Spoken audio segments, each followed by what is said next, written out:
Louvado seja o nome do Senhor Jesus. Aleluia, Jesus. Aleluia, Jesus. Aleluia, Jesus. Glorifique o Senhor. Adore o nome do Senhor. Porque nesta manhã nós temos o privilégio de assentar à mesa com o nosso Salvador. Dê louvor ao Senhor.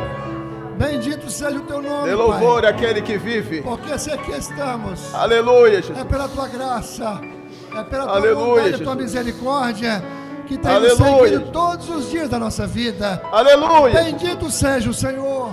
Bendito. Nos arrancou dos amassados do pecado, seja o teu nome, dos lodaçais, e firmou os nossos pés nessa rocha inabalável. Glória a Deus. Colocou em nós um cântico de vitória. Aleluia, aleluia. Oh Deus maravilhoso, como é bom te adorar, como é bom te servir. Bendito seja o teu nome. Como é bom estar na tua presença, Senhor. Glória a Deus. Como é bom viver essa comunhão com os irmãos. Aleluia. E podemos mais um dia dar o brado da nossa vitória. Aleluia. E dizer: só o Senhor é o nosso Deus. Bendito seja o Senhor, esse Deus que de dia Deus em dia Santo. tem nos cumulado de benefícios. Aleluia, Jesus. O Deus da nossa salvação.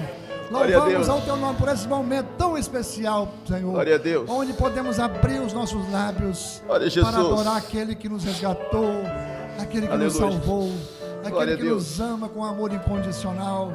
E nós, de todo o nosso coração, de toda a nossa alma, queremos louvar, adorar, bem dizer, expressar toda a nossa adoração, glória Senhor, a Deus. porque aleluia. Só Tu é digno de bendito todo louvor, seja o teu de toda nome. glória, aleluia. para todo sempre. Amém. Glória a Deus. Aleluia, Jesus. Glória a Deus. Glória a Jesus. Nós vamos fazer a leitura da palavra que está do Evangelho segundo o relato de Lucas,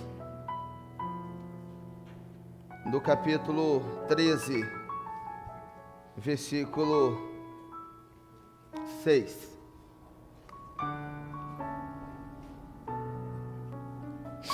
Treze, 6.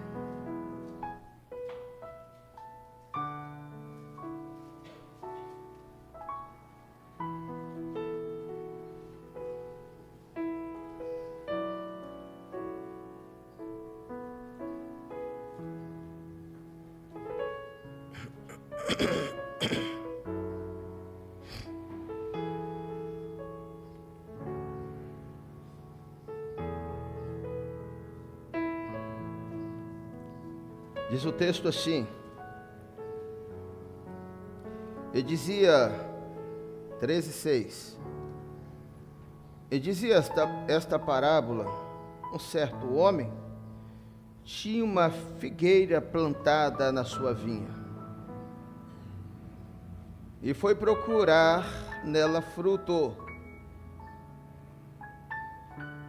e não o achando,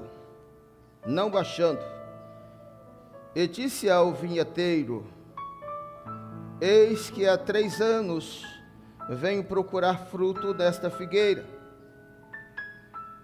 e não a acho.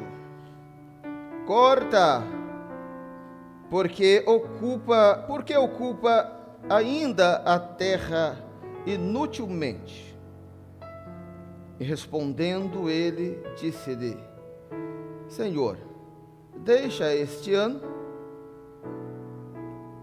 até que eu a escave e a esteque, e se der fruto, ficará, e se não, depois a mandarás cortar até aí. Pai, nos abençoe por meio da tua palavra, que ela é viva.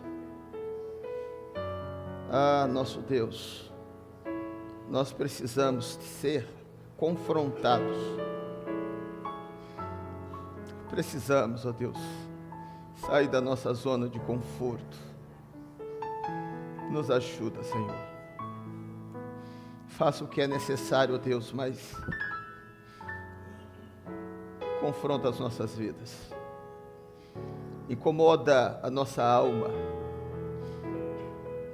Senhor, incomoda o nosso íntimo. Senhor, que essa espada de dois gumes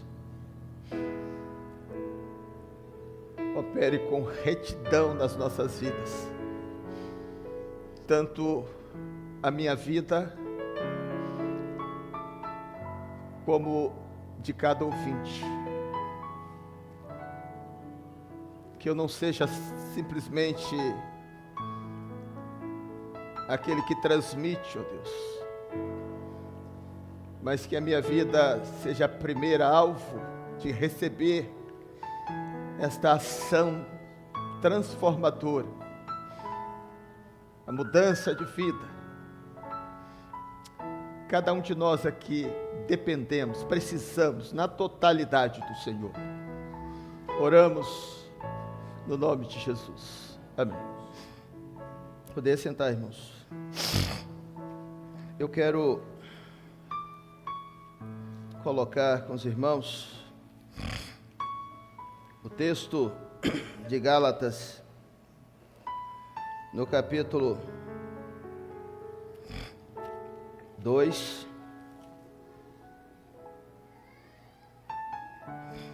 o capítulo 5, versículo 22, que diz assim: mas os frutos, mas o fruto do Espírito é caridade, gozo, paz, longanimidade, benignidade, bondade, fé, mansidão e temperança. O fruto. Às vezes tropeçamos nas expressões, mas o sentido da palavra, a expressão da palavra, a verdade deste versículo é o fruto. O fruto do Espírito. Porque está ligado com o texto que nós lemos. Que fruto que foi procurado. E por que que Jesus contou esta parábola? Jesus não contou parábola sem fundamento, sem um propósito, sem um sentido. O texto começa e dizia esta parábola. É preciso buscar o sentido por que existe essa parábola e onde nós encontramos quando nós começamos a ler desde o capítulo 13, o primeiro versículo. Temos um pouco antes, no capítulo 13, desde o primeiro versículo, a história trazida, o fato trazido de alguns que contava um fato ocorrido dos galileus que foram sacrificados, foram mortos, em um momento que eles ofereciam culto ao Senhor. E diz o relato que esses galileus que Pilatos mandou matar, o sangue deles misturaram com o sacrifício, cujo sangue, os galileus, no versículo 1, né? Falavam dos galileus cujo sangue Pilatos misturaram com o seu sacrifício. E depois contou também sobre os 18 homens que, no versículo 4, do 13, 4, 18, aqueles 18, Jesus que trouxe esse fato para eles. Eles trouxeram do Galileu, e aqueles 18 homens, ou seja, sobre os quais caíram a torre de Siloé e matou, só dar uma abertura do contexto da figueira.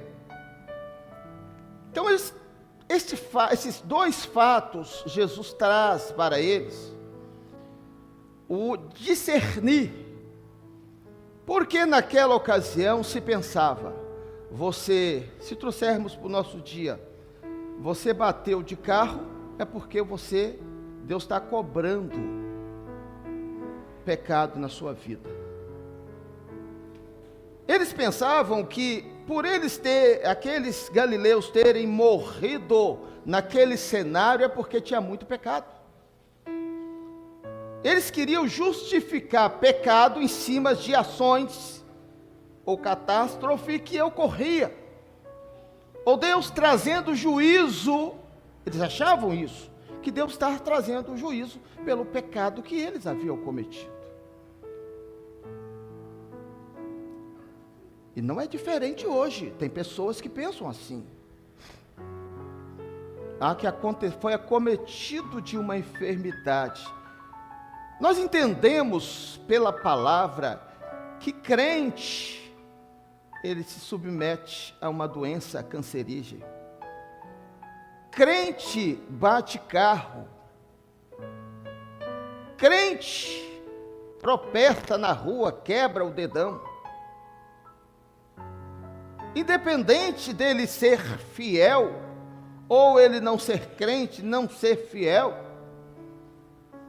acontece as situações. Temos que crer que em momentos que Deus quer operar algo, Ele dá livramento. Isso é verdade. Mas por sermos crente em Jesus, ser servo do Senhor Jesus, nós não estamos isentos disso. E eles trouxeram com uma espécie de pré-julgamento.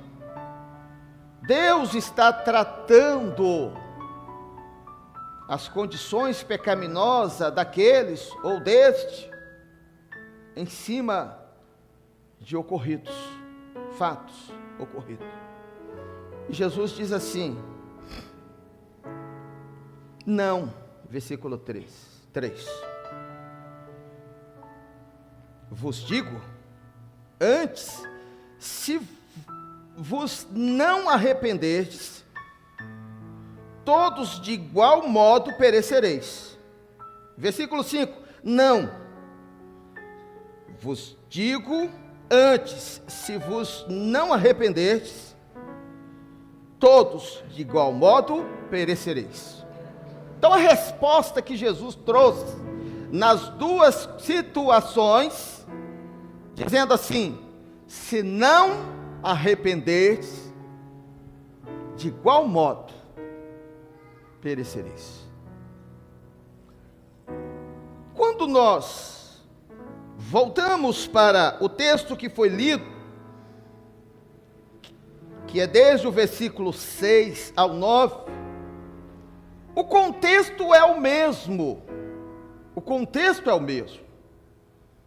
Ele usou uma parábola para explicar de pessoas que estão dentro do Evangelho, mas não surtiu nele um efeito necessário que a palavra quer que nós tenhamos. E qual é esse propósito? Que todo o texto, desde o versículo 1 do capítulo 13 ao versículo 9, existe uma palavra-chave, existe uma palavra que define o contexto da mensagem. O que Jesus quer que nós tenhamos. Qual é? Alguém pode? Tem várias, mas uma se centraliza.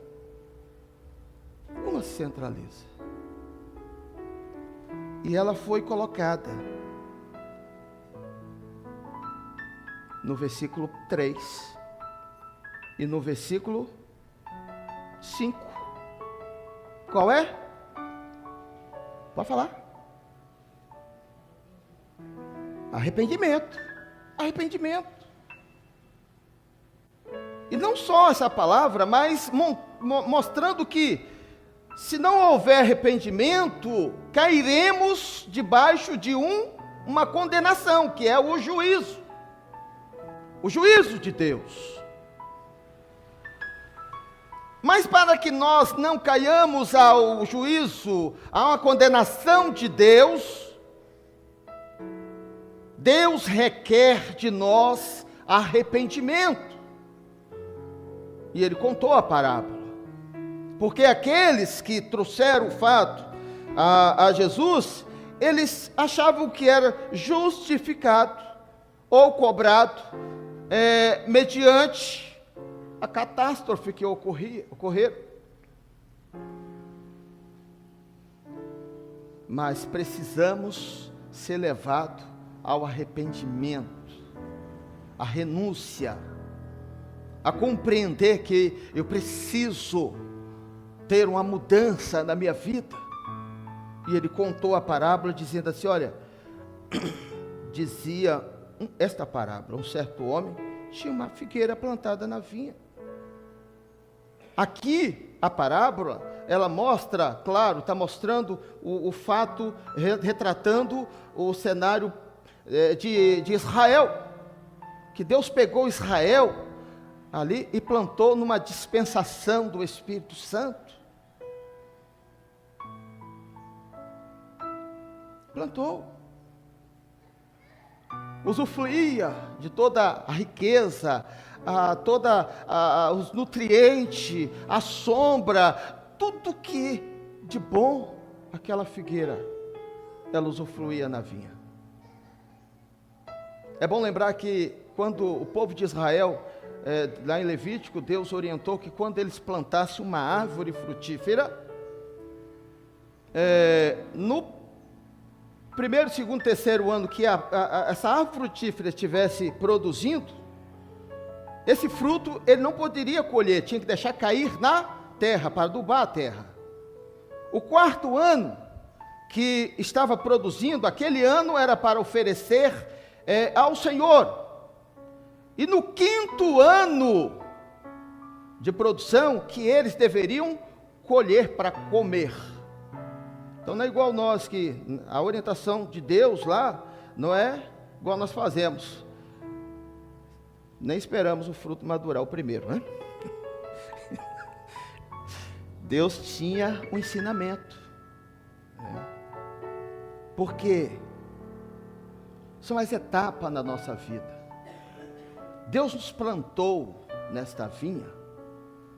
Vamos trazer para nosso contexto hoje. Deus estava mostrando Israel, porque algo tinha que adubar de primeira mão a minha vida, subsidiar a minha vida, sustentar a minha vida.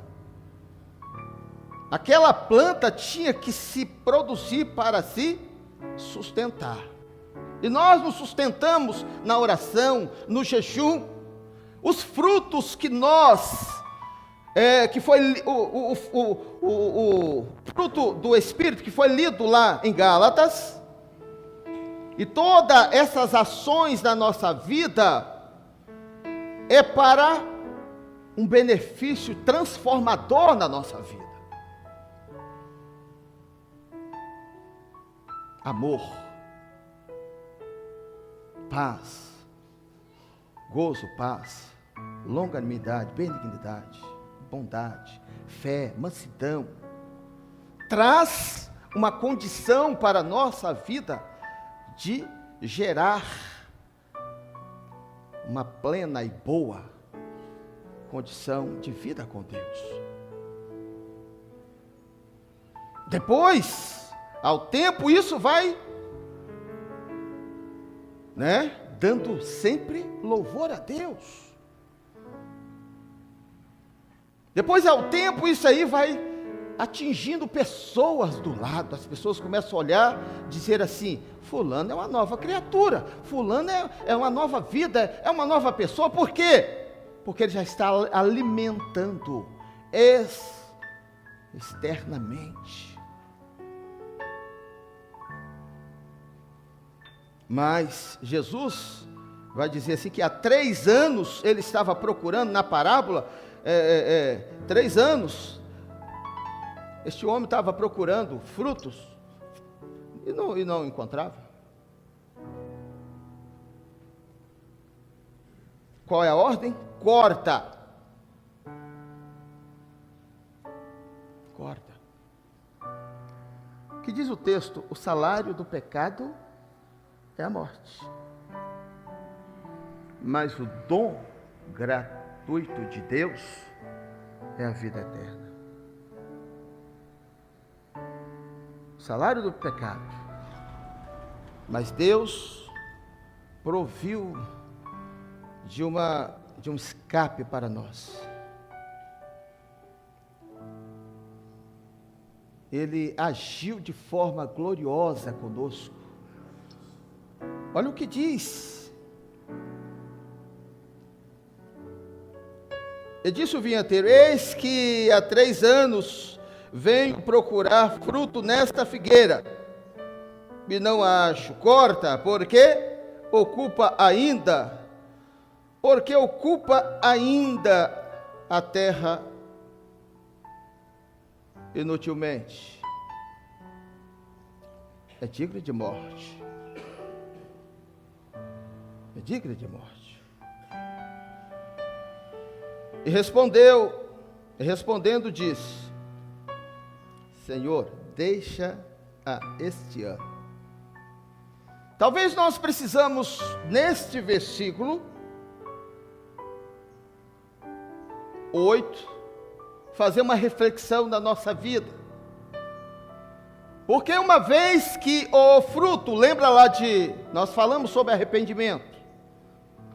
Lembra da mensagem de João Batista, quando ele pregava, dizia assim: produzis, pois, fruto digno de arrependimento. Então, quando a pessoa tem amor, tem bondade, tem longanimidade, tem fé, tem mansidão, essa pessoa, ela está produzindo fruto, que vai dizer assim, vai retratar a ela de uma característica: ela é uma vida transformada. Ela é uma vida que recebeu o Evangelho, e o Evangelho transformou a vida dela.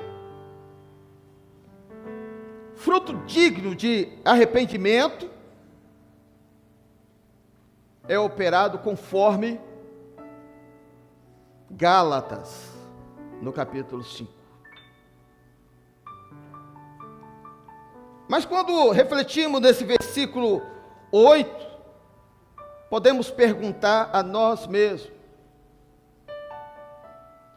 dizendo assim: será que eu estou dando fruto? Será que esta figueira que estava há tanto tempo plantada numa vinha, será que está produzindo fruto? E esse fruto, ele tem que primeira ação gerada em nós é arrependimento. Quando nós reconhecemos o nosso pecado, quando nós entendemos o valor do culto, o valor da oração, o valor do jejum, o valor da leitura à palavra, e esta ação operada em nós vai refletir a consciência do que somos. Do que somos.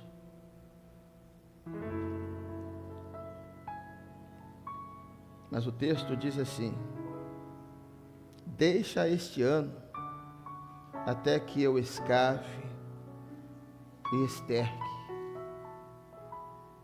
Quantas oportunidades o Senhor tem nos dado. Nós estamos hoje a sentar na mesa com o Senhor. Estamos com esse propósito viemos com esse propósito de cear com o Senhor. estamos à mesa com o Senhor e podemos refletir assim, olhar para trás, de onde eu vim?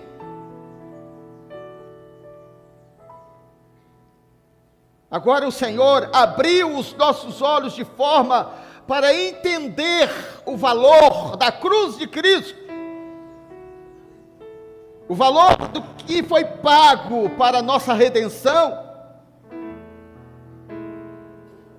a entrega dele na cruz do Calvário. O que eu tenho feito? Porque o fruto que ele busca em nós é fruto de arrependimento, é fruto de renúncia. Ele espera que nós olhemos para a cruz e façamos uma reflexão dentro de nós.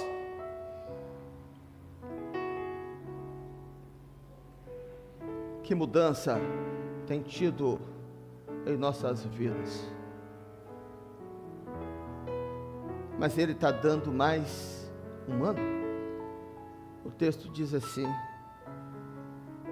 mais um ano. Eu vou escavar. Eu vou cavar.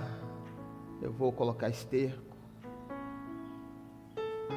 Lembra que o fruto caído era para estercar? Nem para isso essa árvore estava servindo, nem para estercar a si próprio.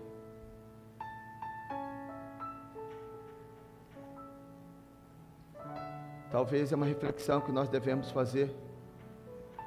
Se nós não estamos agrariando, atraindo pessoas para o reino de Deus, pelo menos nós devemos ser atraídos para o reino de Deus. Mas isso é com oração, é com renúncia, é um arrependimento de práticas erradas, de pensamentos errados, de atitudes erradas na nossa vida. A cruz de Cristo, ela liga novamente a nossa vida com Deus, o nosso Criador. Não foi em vão aquele sacrifício, mas é preciso na nossa vida aceitar a ação de Deus em nós, buscar esta ação de Deus em nós. É preciso na nossa vida buscar que este ato de comprar as nossas vidas, Senhor, eu quero ser remido, eu quero ser buscado. O filho pródigo estava distante enquanto ele não caiu em si, em pensar: como eu estou? Este cenário que nós estamos participando é muito sério, irmãos, porque o texto, ele desperta em nós a necessidade de nos tornarmos dignos pelo Senhor de participar da ceia, de participar.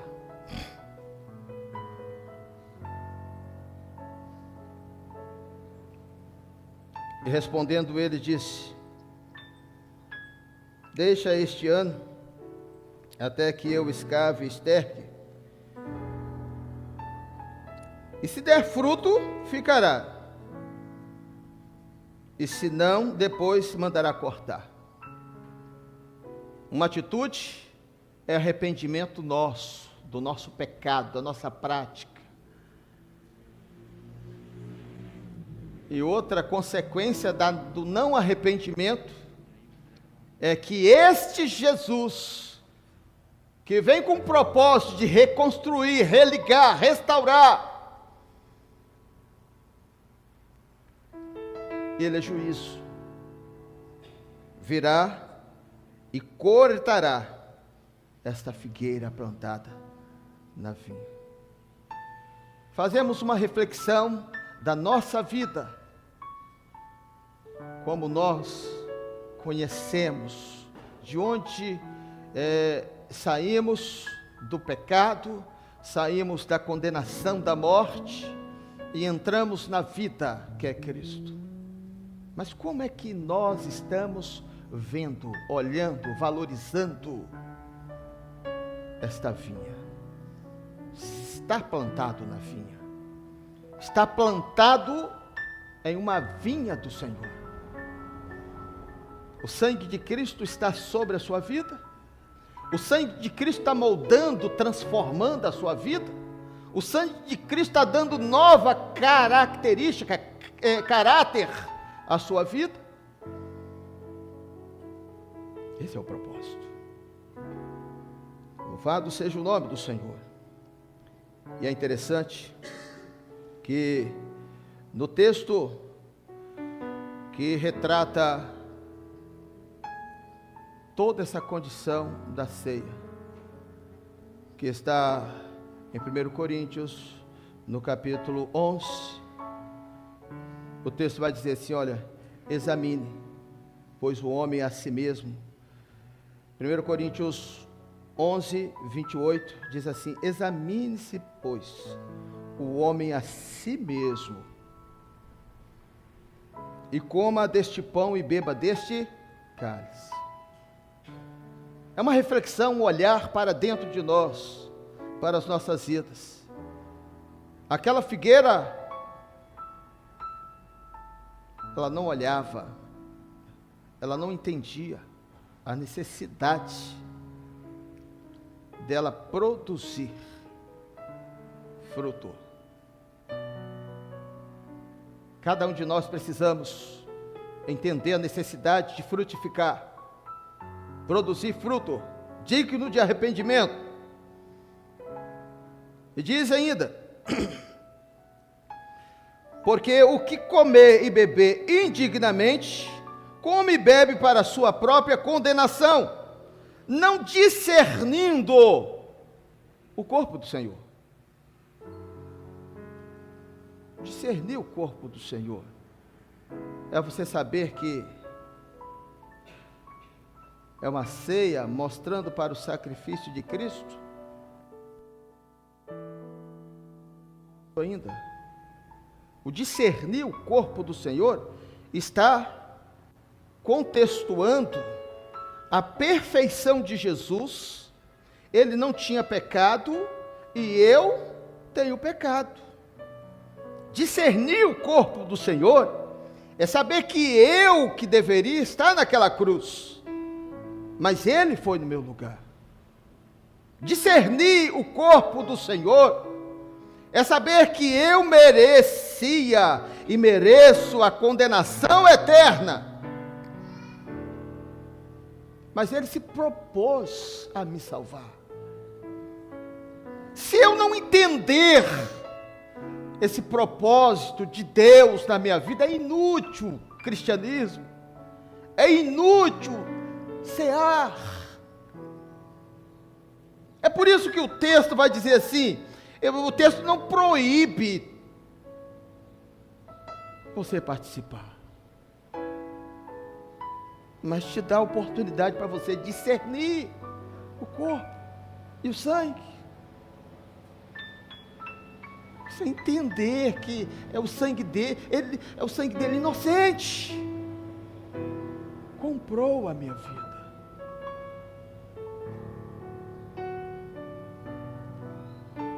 Por causa disto, há muitos que estão fracos, doentes, e muitos que dormem. Tem pessoas que pensam assim, morreu.